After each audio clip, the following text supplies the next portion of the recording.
ব্যস্ততার মাঝে মানুষ যেটা হারিয়ে ফেলে সেটা হচ্ছে সময়। আর ক্লান্ত হলে যেটা হারিয়ে ফেলে সেটা হচ্ছে শক্তি। আর স্বার্থ পূরণের জন্য যেটা হারিয়ে ফেলে সেটা হচ্ছে মনুষ্যত্ব।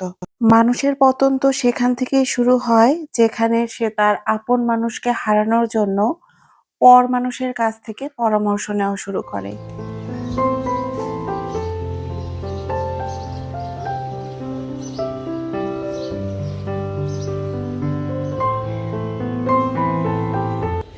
আসসালামু আলাইকুম।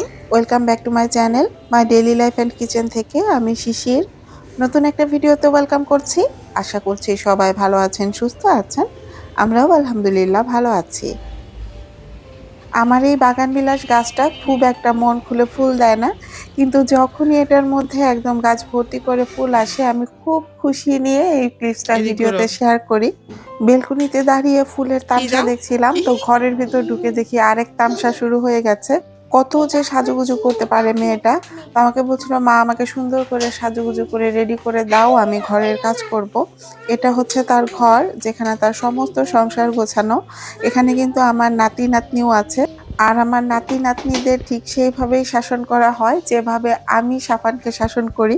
মাঝে, মাঝে দূর থেকে মানে ওর খেলার কথাগুলো শুনে এত বেশি হাসি আমি। আমার কাছে মনে হয় জীবনের শৈশব আর কৈশোরই হচ্ছে সবথেকে শ্রেষ্ঠ সময়।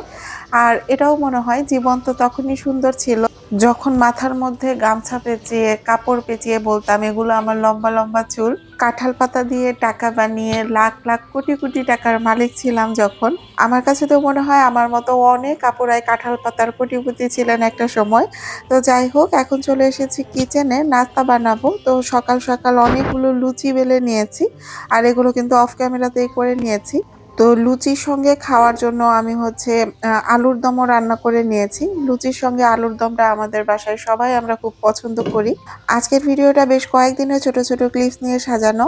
একটা পুরো দিনের ভিডিও সাজাতে আসলে সারাদিন ভিডিওতে অনেক বেশি এফোর্ট দিতে হয়। লাইফস্টাইল ভিডিওগুলো আপুরা দেখতে অনেক বেশি পছন্দ করেন। কিন্তু মানে পুরো একটা দিনের ভিডিও সাজানো এত বেশি কষ্টের, এত বেশি প্যারার। মগবাজার থেকে রূপালী নামের একজন আপু সেদিন আমাকে ফোন করেছিলেন। তো সেদিন আমি আসলে লাইফস্টাইল ভিডিওই শেয়ার করেছিলাম।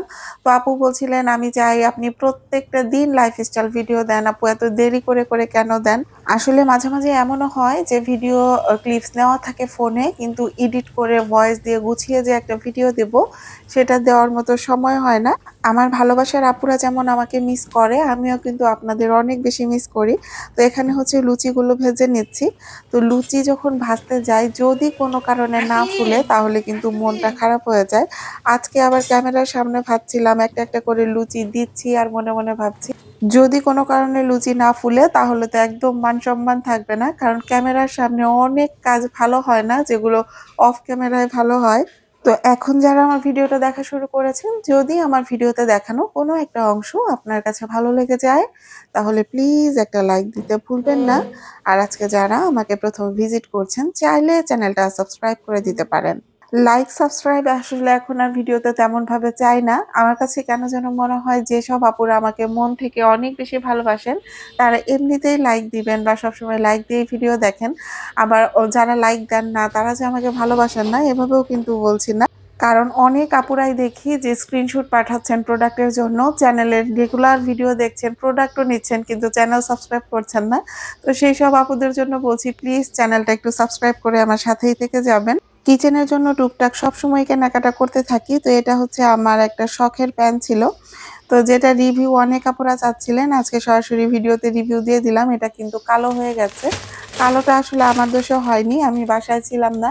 সাফানের বাবা এটার মধ্যে রেগুলার বেসিসে পরোটা ভিজেছে, কিন্তু সে এটা সুন্দর মতো ক্লিন করেনি। হোয়াইট কালারের যে কোনো নন স্টিকের জিনিসপত্র কিচেনে ইউজ করলে এটা হচ্ছে রান্না করার পর ঠান্ডা হয়ে গেলে সঙ্গে সঙ্গে এটা ক্লিন করে ফেলতে হয়, তা না হলে কিন্তু দাগগুলো বসে যায়। আর যখন দাগ বসে যায় তখন সুন্দরের থেকে অসুন্দরই বেশি দেখা যায়। আপনার সংসারে যদি ২-১ দিন আপনি অনুপস্থিত থাকেন, কোনো জায়গায় কোনো সমস্যা না থাকলেও দেখবেন যে কিচেনে ঢুকে কোনো না কোনো একটা সমস্যা অবশ্যই আছে। কারণ কিচেন এমন একটা জায়গা যেখানে আমরা মেয়েরা আমাদের সুবিধা মতো সবকিছু ব্যবহার করি, সবকিছু সুবিধা মতো সাজিয়ে রাখি। এটাও দেখবেন যে কারো কিচেনে ঢুকে আপনি একদম স্বাচ্ছন্দ্যে রান্নাবান্না করতে পারবেন না। যে রান্নাটা আপনার নিজের কিচেনে আপনার কাছে ভালো হচ্ছে, অন্যের কিচেনে ঢুকে সেই রান্নাটাই যখন আপনি করতে যাবেন, সেই রান্নাটা কিন্তু একদম সেম হবে না, একটু হলেও উল্টাপাল্টা হবে। এটার মেইন রিজনটা কি বলেন তো? আসলে আমরা আমাদের একদম সুবিধা মতো কোন জিনিস কিচেনে কি আছে যার কিচেনে সাজিয়ে রাখি। আর কোনো কারণে কারো কিচেনে ঢুকে যদি রান্না করতে হয়, লবণ পেলে মরিচ পাওয়া যায় না, মরিচ পেলে লবণ পাওয়া যায় না, এই যে হাতাপাতাটা তৈরি হয়, তখনই কিন্তু রান্নার প্রতি আসলে কনসেন্ট্রেশনটা চলে যায়। সেই জন্যই আমার কাছে মনে হয় রান্না ভালো হয় না। লাইফস্টাইল ভিডিওগুলো বাসা থেকে শেয়ার করতে আসলে বাসার একটা পরিবেশ লাগে। আসলে সবসময় এখন আমার বাসায় লাইফস্টাইল ভিডিও শুট করার মতো পরিবেশটাও থাকে না।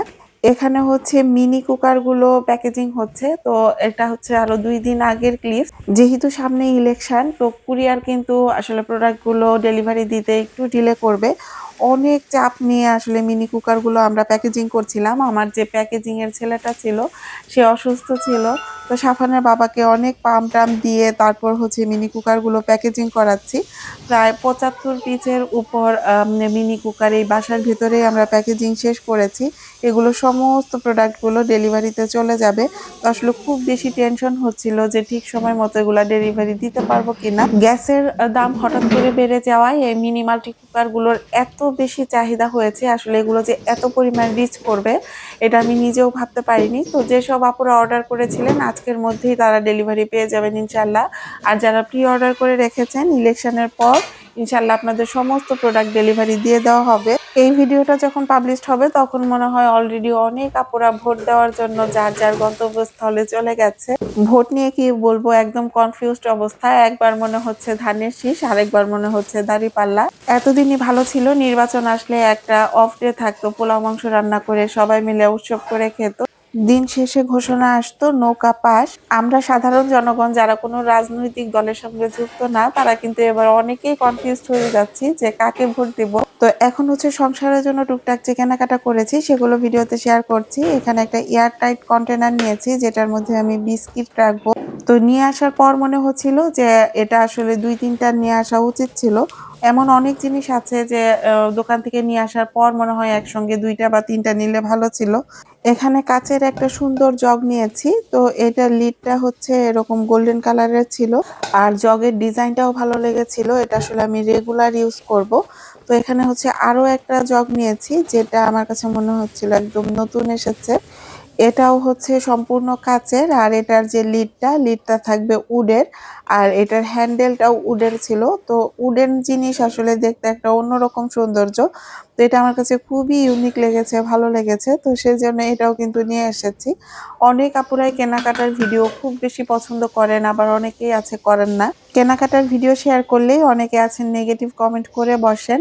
কেউ মনে করেন শো অফ, কেউ মনে করেন যে অযথা টাকা নষ্ট। একটা থাকতে কেন আরেকটা নিতে হবে। তো এই যে জগটা দেখতে পাচ্ছেন, যেটা ভিডিওতে প্রায়ই দেখতে পারেন, তো এটা হচ্ছে ১.৫ লিটারের। তো জগটা ছোট হওয়ার কারণে বারবার এটা রিফিল করতে হয়, একদম অসহ্যকর অবস্থা। আর এই যে জগগুলো নিয়েছি এগুলো হচ্ছে 2.2 লিটারের। এগুলো কিন্তু বেশ বড়। আর আমি যে এলাকাটাতে থাকি এটা আসলে একটা মফস্বল এলাকা, চাইলেই আসলে সবকিছু মন মতো কিনতে পারি না। তো যখনই আসলে আমি ঢাকায় যাই, মন মতো কিছু যদি আমার চোখের সামনে পড়ে যেটা আমার সংসারের প্রয়োজনীয়, সেগুলো কিন্তু আসলে আমি কিনে নিয়ে আসি। আর এই কেনাকাটাগুলোতে শখ যেমন থাকে, প্রয়োজনীয়তাও কিন্তু থাকে। নিজের শখ পূরণের বিষয়টা যারা ভবিষ্যতের কথা চিন্তা করে নেগেটিভ ভাবে নেন, তাদের জন্য আমার একটা ব্যক্তিগত ওপিনিয়ন দিচ্ছি। আমার কাছে মনে হয় জীবনের সমস্ত সমস্যা আল্লাহ তাআলা যার সামর্থ্য অনুযায়ী দেয়। আমার কাছে কখনোই ২০০-৩০০ কোটি টাকার সমস্যা আল্লাহ তাআলা দাঁড় করাবেন না। কারণ ২০০-৩০০ কোটি টাকার সমস্যা সমাধান করার মতো সামর্থ্য আমার নাই। ভবিষ্যতেও আমার কাছে বা আপনার কাছে ঠিক সেই সমস্যাটাই আসবে যেটার সমাধান করার ক্ষমতা আপনি বা আমি রাখি। সেভিংস তো অবশ্যই করতে হবে, কিন্তু শুধুমাত্র এই ভবিষ্যৎটাকে ইস্যু করে সব জায়গায় যে নিজের শখটাকে মাটি চাপা দেওয়া, এই জিনিসটা আমার কাছে খুবই অনর্থক মনে হয়। তো এখন যে ক্লিপসটা শেয়ার করছি এটা ছিল বাণিজ্য মেলার ক্লিপস। তো গত বছর আসলে বাণিজ্য মেলায় গিয়েছিলাম একদম শুরুর দিকে, আর এবার গিয়েছিলাম একদম শেষের দিকে। মানে 2 দিন সম্ভবত সময় ছিল। তার 2 দিন আগে আমরা বাণিজ্য মেলায় গিয়েছিলাম, তাও গিয়েছিলাম মেয়ের আবদারে। তো আসলে এখানে গিয়ে দেখলাম একদম পাগল হওয়ার মতো অবস্থা, একদম জনসমুদ্র। আমার ভিডিওটা দেখলেই বুঝতে পারবেন যে শেষের দিকের পরিস্থিতি কত বেশি খারাপ ছিল। তো মানুষ ঠেলে ঠেলে সামনে আগাচ্ছিলাম আর মনে মনে ভাবছিলাম যে পাগল হওয়ার তো অনেক রাস্তা বাকি ছিল। তো আমরা আসলে ওই দিন বাণিজ্য মেলায় এসে পাগল হওয়ার রাস্তাটাই বেছে নিয়েছিলাম। মেলার অনেক দূরে গাড়িটা রেখে তারপর পায়ে হেঁটে মেলায় আসতে হয়েছে। আর এখানে এসে দেখি একদম ভয়ঙ্কর অবস্থা, মানে পা ফেলার জায়গা নাই, এত বেশি কঠিন অবস্থা। আমার ভিডিওটা দেখলেই বুঝতে পারবেন যে কি পরিমাণ কঠিন অবস্থা ছিল। তো কিছুক্ষণ পর পর আমি থেমে যাচ্ছিলাম আর সাফানের বাবাকে জিজ্ঞেস করছিলাম এত মানুষ এরা মেলায় কি জন্য এসেছে। তো সাফানের বাবা আমাকে বলছিল তুমি যে জন্য এসেছো তারাও ঠিক সেই জন্যই এসেছে।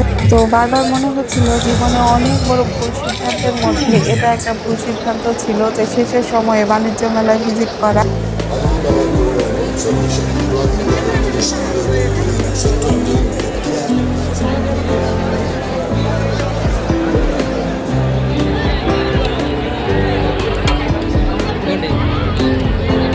তো হাঁটতে হাঁটতে কিডস জোনটা সামনে আসে আর এটা আমাদের শিয়ালের নামের চোখে পড়ে যায়। তো আসলে আমরা একসঙ্গে অনেকজন গিয়েছিলাম, তো সাফানকে সেখানে ট্রান্সফার করে দিয়ে তারপর হচ্ছে একটা স্টলের ভিতরে ঢুকেছি।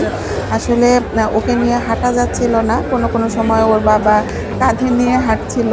তো এটা হচ্ছে আরিফুল বেস্ট বাইয়ের ভিতরে ঢুকেছি। বিশ্বাস করেন আসলে কোনো কিছু কেনার মতো ছিল না, বুঝতে পারছিলাম না সবাই কি কিনে নিয়ে সবকিছু খালি করে দিয়েছে কিনা। বাণিজ্য মেলা থেকে কিছু কিনতে পারবো না এটা আমি নিজেও জানি, জাস্ট দেখার জন্য গিয়েছিলাম যে নতুন কি কি এসেছে। আমাদের মতো মধ্যবিত্তদের জন্য বাণিজ্য মেলা থেকে কেনাকাটা করাটা কিন্তু খুবই কঠিন, কারণ এখানে প্রোডাক্টের অনেক বেশি প্রাইস। 10 টাকার জিনিস এখানে 50 টাকা চেয়ে বসে থাকে। তো সাফানের জন্য একটা টয় পিলো কেনার ছিল, তো এখানে একটা মার্মেড টয় পিলো দেখছিলাম 25 টাকা প্রাইস যাচ্ছিল।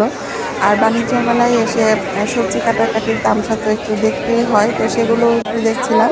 তো আসলে কোনো জায়গায় দাঁড়িয়ে যে কোনো কিছু ভালো মতো দেখবো সেই অবস্থা ছিল না। আবার এটাও মনে মনে ভাবছি মানুষ এত এখান থেকে কি কেনাকাটা করছে, দেখেন অবস্থা।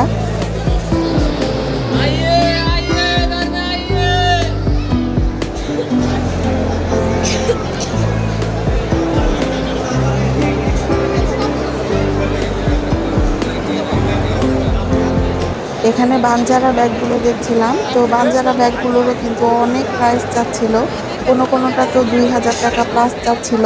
তো একটা ইন্ডিয়ান স্টলে ঢুকেছি, কুশন কাভার দেখছিলাম। এগুলো হচ্ছে 16x16 ইঞ্চি সাইজের কুশন কাভার, পার পিস চাচ্ছিল 650 টাকা করে। মানে কোনো একটা জিনিসের মধ্যে হাত দেওয়া যায় না, মানে প্রাইস শুনলে কারেন্টের মতো একদম শর্ট করে। তো আপুরা ভাইয়ারা যারা যারা এবার বাণিজ্য মেলায় গিয়েছিলেন তারা তারা কি কি কেনাকাটা করেছেন অবশ্যই আমাকে জানাবেন। এই ক্যাটগুলোর প্রাইস যাচ্ছিল 3500 টাকা করে, মানে এক একটা জিনিসের প্রাইস শুনলে একদম অজ্ঞান হয়ে যাওয়ার মতো অবস্থা। তো একটা সিরামিকের স্টলে ঢুকেছি, তো এই স্টলটা বেশ ভাইরাল হয়েছিল। মানে এখানে দাঁড়িয়ে যে কেনাকাটা করব, মানে টুকটাক যে বার্গেন করব সেই সুযোগটাও আসলে হচ্ছিল না, এত মানুষের ভিড়। এই কড়াই সার্ভিং ডিশগুলো নিতে চেয়েছিলাম আমি, আসলে সেট হিসেবে নিতে চেয়েছিলাম কিন্তু ওরা সেট দিতে পারছিল না। আর এই যে অ্যাক্রিলিকের যে প্রোডাক্টগুলো এই স্টলে ওরা একটু ডিসকাউন্ট দিয়েছিল। আর এখন যে স্টলটা দেখতে পাচ্ছেন এখানে গিয়ে তো আমার মাথায় পানি ঢালার মতো অবস্থা। এই যে কার্পেটটা দেখতে পাচ্ছেন এই কার্পেটটার প্রাইস হচ্ছে 5 লক্ষ টাকা, ডিসকাউন্টে তারা 4.5 লক্ষ টাকা দিবে বলেছে। তো সাফানের বাবাকে বলছিলাম তুমি কিন্তু চাইলেই আজকে তোমার বড় একটা মন মানসিকতার পরিচয় দিতে পারো, এখান থেকে একটা কার্পেট নিয়ে চলো। সাফানের বাবা বলছিল যে হ্যাঁ বলি যে আমার 2টা কিডনি আপনারা নিয়ে নেন আর আমার বউকে একটা কার্পেট দিয়ে দেন। এনামেল কোটিং এর এই হাড়িগুলোর প্রতি আসলে আমার অনেক বেশি লোভ লেগে গেছে, যদিও লোভ লেগে গেছে তারপরেও নিজেকে খুব কষ্টে এগুলো থেকে আসলে কন্ট্রোল করেছি। এগুলো 8000 9000 টাকা করে ওরা প্রাইস চাচ্ছিল, যেটা মোটেও রিজনেবল ছিল না। আসলে আমার নিজের কাছেও ইচ্ছা আছে এই এনামেল কোটিং এর প্রোডাক্টগুলো পেজে নিয়ে আসার। তো মেলা টেলা ঘুরার তো না, আসলে মনে হয় যুদ্ধ জয় করার অবস্থা। তো সব শেষে রাত্রি যখন 11:30 বাজে তখন আমরা সবাই মিলে গিয়েছি 300 ফিট হাঁসের মাংস খাওয়ার জন্য। এটাও কিন্তু ব্লগাররা অনেক বেশি ভাইরাল করেছে। তো প্রথমেই আমরা হচ্ছে চাপটি নিয়েছিলাম। চাপটি নিয়ে একদম পুরাপুরিভাবে হতাশ হয়ে গিয়েছি। চাপটিগুলো এত বেশি হার্ড, মুখের মধ্যে দিলে মনে হচ্ছিল মুখ ছিলে যাচ্ছে। মানে চাপটি পিঠা এরকম কখনো হয় কিনা এটা আমি আসলে জানি না।